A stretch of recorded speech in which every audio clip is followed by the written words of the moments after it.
Everybody. I wanted to briefly show you a basic introduction to Adobe Illustrator in order for you to be able to create your front and back covers for the yearbook. So what I wanted to do is take you through just some of the basics that are going to help you figure out how to put your cover together in Adobe Illustrator. Before I do anything though, however, what I'm going to do is start getting all of the pictures that I want to combine into Adobe Illustrator on my desktop. I can do a basic Google search to find pictures that'll work for me. An important part of this is you're going to want to look for pictures that are free for use or share, so they're not copywritten. Since we're selling the yearbook for profit, we would have to pay royalties to anyone who has content we're using if it's not free for use or share. So just be aware of that. Before I get started, I'm going to make a file on my desktop that is everything that I'm going to use for my cover. So you can see I've done that here, and if I double click on it, here are a bunch of pictures I'm going to be combining and an image that I scanned into the computer. To make a new folder, you just click on the background, you go File, New Folder, and then you'll just want to title it. So for you it might be your name, yearbook, cover project, and then everything you have you're going to be plopping into that folder, and that way you'll make sure you won't lose anything. I'm going to get rid of it because I already have a folder. And I can go ahead and start using Adobe Illustrator. So Adobe Illustrator, you'll find at the bottom toolbar it says AI. Otherwise you can go to the rocket and you'll find it in here as well. You can open it in either location, it really doesn't matter. And when you're opening Adobe Illustrator, what you want to think about is this program is essentially like collaging digitally. It allows us to layer things, it allows us to manipulate things, it allows us to add text, and it looks a lot like Photoshop since it's an Adobe product. You can see there's toolbars over here, there's going to be options at the top, and then there's a bunch of windows over here. So when I go to get started, I'm going to go File, New, and it's going to ask me some questions. Before I do anything, I definitely want to title my project. So this will say Rachel Yearbook Cover Project. And remember, we're making a front and back page, so that means I need two what's called artboards, which are the two pages that are going to be printed. I want to figure out how far away I want them from each other. If it's at one image that is overlapping, then I probably don't want any space. I can change that to 0, but right now I'm going to leave it at 1. And then right now it is the size of a standard piece of paper, which is what I want, so 8.5 by 11. And sometimes you'll open it up and it'll be in points, and you'll go, I don't really know what that is. If you change it to inches, make sure it says 8.5 by 11. I hit OK. And now you can see I have two artboards. There's about an inch between, and I can go ahead and start working. The very first thing I'm going to want to do is think about my background. Usually that's the first thing you bring into Adobe Illustrator. So to bring anything in, I can go File, Place, and I want to find that folder on the desktop. So I change the menu here, and I can see there's my yearbook cover project, and here are all the pictures. So I can click on the first picture I want, hit place, and it pops it in. So I'm thinking about, for my project, having 4 different areas that represent the different time periods of the 70s, 80s, 90s, and 2000s of Shabazz. So I found different patterns that relate to that. And I'm going to just, using the arrow, I can drag this over, and if I hold down Shift, it'll resize it but keep it in proportion. But really my goal is to have it cover exactly 1/4 of the page, so I'm going to be adjusting it a little bit. It gets a little stretched, but that's okay. Now I can bring in my next picture, File, Place, and I'm going to grab my, I believe this was the 80s pattern that I found. And I'm going to try to make it the exact same size just by using that arrow and manipulating it. One thing I can always do is drag it on top, and then I can compare it to each other. Grab it, go ahead and move it over here. And I'm going to select them both at once by holding down my arrow, dragging a box over both. And now when I resize it, it's going to resize both at the same time, and I'll know they're the same size. Go ahead and bring in my other two. File, Place. This was my 90s print. Drag that, and anywhere where there's white, that's the print area where the paper would print. So I'm going to try to cover all of that up. And then again, drag it. And when these little green guides show up, you can see right above my mouse, that means that it's lined up perfectly. So that's kind of what I want. File, place, grab my last print.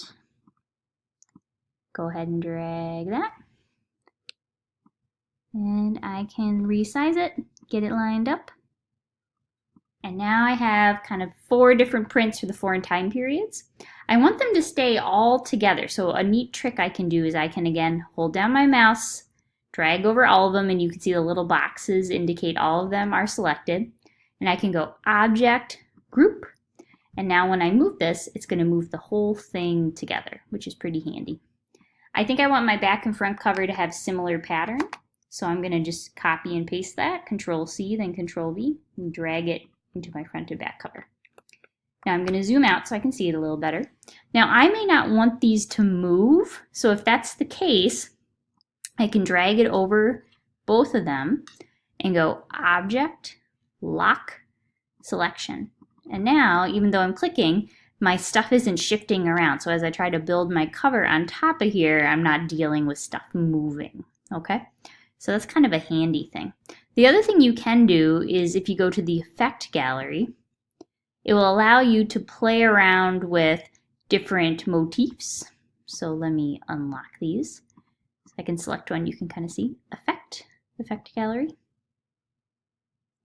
And I can really manipulate what it looks like. So I'm going to zoom out. So I can make it look like a sponge painting, make it look like watercolor, could look like a fresco, so it's really dramatic. So I'll want to think about what kind of style I want for my project. I kind of like the look of the sponge, I think. So I'm going to hit OK. And we'll see what that looks like. Yeah, I think it just makes it look really subtle. And I'm going to do the same thing, and it pops up right at the top. Apply sponge. And there we go. Now that they're changed, I'm going to lock them. Object, Lock, Selection. Okay, so now I'm going to bring in my handmade part of this, which was a drawing that was supposed to represent the different parts of music, a cassette, a CD, a record player, and a boombox, all kind of forming into a circular shape. And so this is a picture, and right now it's on top of everything. And what I want to do is get rid of the white around it, so it's just the black lines. I could do this in Photoshop, but I can also do it in Illustrator. So I'm going to go to Window, Image Trace. And what this is going to allow me to do is trace just the black lines, and then it's going to delete everything else for me. So I have it on black and white tracing. If I hit Advanced, I can click this little box that says Ignore White. I'm going to hit Apply. And in theory, it should delete all the white. Yep. And leave me just the black lines. Now, it did catch some of the shadow that was in the picture. So I'm going to bring this over here so we can see it better. So I'm going to want to crop that out, and you can crop in Illustrator. There isn't a crop tool, which is kind of frustrating, but we can do it. So what I did was I grabbed a shape, just from the shape tool over here, the rectangle tool. I'm dragging it over the thing I want to keep, and then I'm going to hold down Shift and select the thing I want to get rid of. I'm going to go Command, Shift, oops. We'll do it this way. We'll go Object, Clipping Mask, Make. Boop. There it is. And now I have just the shape I want. And I'm going to try to line it up with the pattern so that it overlaps. I can also use my arrows on the keyboard to just nudge it slightly if I sort of am worried about positioning it with the mouse. Just nudge it over. There we go. I like how that looks. Awesome. Now I do want there to be some text that says 90s, 2000s, 70s. So in order to add text, you can click on the Type tool. You see if you hover over it, tells you what it is. Just do Classic Type tool. And so right here, maybe I want it to say Shabazz Yearbook. Now right now that's teeny tiny, so I'm going to highlight it. And by clicking this up arrow, you can see it's getting bigger and bigger and bigger. And I'll just keep going until I like the size. I can also center it. And the nice thing about this program is it has hundreds and hundreds of fonts. So I can click on the font and then go up, down, and you can see that it shifts what the font is. So I can keep going until I find one I like. I like that one. Now it's a little bit hard to see, so I'm going to change the color to white because I think that'll look better. So to go back into the text box, I double click on it. I'm going to highlight it. Double click on the color box down here. If I click white, when I click off of it, you can see it. There's Shabazz yearbook. And maybe I want the 2018-2019 year down here. And I'm actually just going to use the same style of text box. So Control C to copy, Control V, bring it down here, double click into it, and I'm going to type over it 2018, 2019. And that just saves me some time. Now, if I want the text to be at an angle, you can actually do that in Illustrator too, which is why it's such a strong graphic design program. So what I can do for that, I'm going to lock everything so it's not moving around on me again. So Object, Lock Selection. So if I take the line tool here, I need just a classic line, and I'm going to draw kind of an archy line right here. And then I grab my type tool, and as I hover over it, you can see that you get kind of a wavy line through the type sign, and that's called typing on a path. So I'm going to write 90s here, and again I can make it bigger until I like how it looks. And now I've got kind of the font over it. And I'm going to do the same thing over here, and over here. Okay. Now once I've kind of got it the way I want, I'm going to go and save it. And this is important. You need to save it 2 different ways. So first thing I'm going to do is go File, Save As, make sure it's in your folder, and you're going to see it's an AI, which stands for an Adobe Illustrator file. So go ahead and push Save.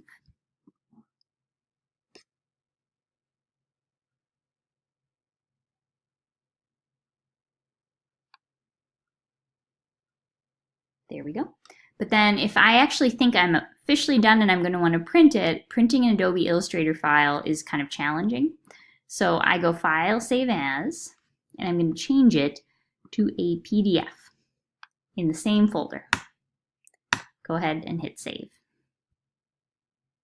Now if I need to make any changes to it, I can go back to that Adobe Illustrator file and make some adjustments, or I can just print the PDF if I'm ready to go. So I'm going to close out of here, and I'll show you what the PDF file looks like. The PDF file essentially locks everything into place. So if I open this up, you can see there is my cover. And it's sort of official and ready for print.